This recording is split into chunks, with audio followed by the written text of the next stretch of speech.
Kwa mujibu wa taarifa kutoka kwa katibu mkuu wa bodi ya ligi ama CEO wa bodi ya ligi Almas Kasongo, amesema kwamba mchezo wa dabi uko pale pale, manake wamekaidi yale ambayo Young Africans wanahitaji kama sehemu ya mabadiliko. Kumbuke Young Africans wametaja vitu kadha wa kadha ambavyo wametaka vifanywe mabadiliko, ikiwemo baadhi ya viongozi kuondolewa kwenye nafasi mbalimbali ndani ya shirikisho la soka TFF, lakini pia kwenye bodi ya ligi. Lakini pia wakihitaji kamati ya masaa 72 iweze kuvunjwa kabisa.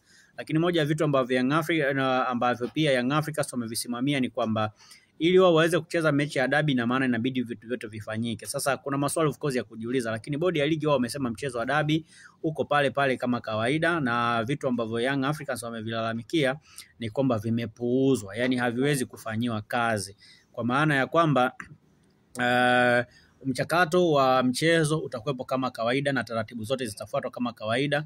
Na maswali ya wengi ilikuwa ni swala la venue, kwa maana ya uwanja. Yanga hawataandaa mchezo, nani ataweza kwenye kuandaa mchezo?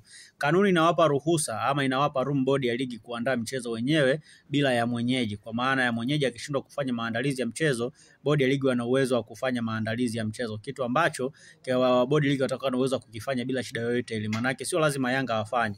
Hata kama Yanga watakaidi kufanya, maana yake bodi ya ligi na TFF wao wana mamlaka ya kufanya hivyo, kwa sababu kanuni zinawapa ruhusa ya wao kwenda kuandaa venue na kila kitu kwa ajili ya mchezo, na mchezo uweze kuchezwa.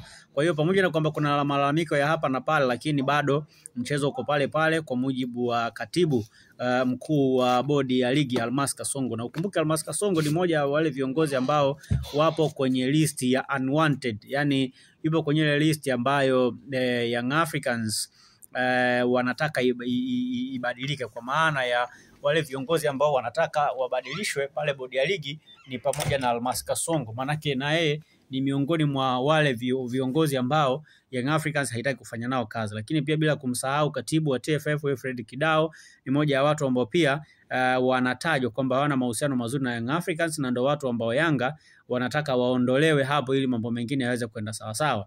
Kwa hiyo kwa kauli ya CEO wa bodi ya ligi Almas Kasongo kwamba mchezo wa dabi uko pale pale, na sisi tunaondoka nayo kwamba mchezo wa dabi uko vile vile. Kwa hiyo kama Yanga hataenda uwanjani, maana yake Simba wataenda uwanjani, watapewa alama zao 3, na hii itaenda kuwapa Simba ubingwa wa mezani.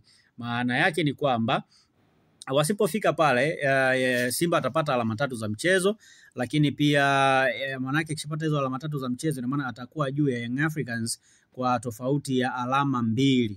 Akishakuwa juu ya Young Africans kwa tofauti ya alama 2 na akashinda mechi zake zilizofuata dhidi ya Kagera na dhidi ya Ken Gold, maana yake Simba moja kwa moja anaenda kutangazwa kuwa bingwa wa ligi kuu kwa mwaka 2024 2025, kitu ambacho pia mashabiki of course wa Simba watakifurahi, kwa sababu ni miaka 3 imepita bila hata kubeba taji lolote lile. Lakini ukumbuke pia Yanga watapokwa alama 15, kwa hiyo automatically Simba anaenda kuwa bingwa kwa mara nyingine. Lakini huu ubingwa wa Simba utakuwa ni ubingwa wa mezani. Tunapozungumza ubingwa wa mezani, yani ni ule ubingwa ambao unaopata ukiwa kuna mechi ambayo hujacheza lakini umepewa alama. Kwa hiyo kikanuni unaonekana kama umecheza. Maana yake ni kwamba Yanga watawapa Simba ubingwa wa mezani, kwa sababu watagoma kucheza huo mchezo. Unless otherwise, wale viongozi wa bodi ya ligi ambao Yanga wanataka wajiuzulu, lakini pia kamati ya masaa 72 ivunjwe.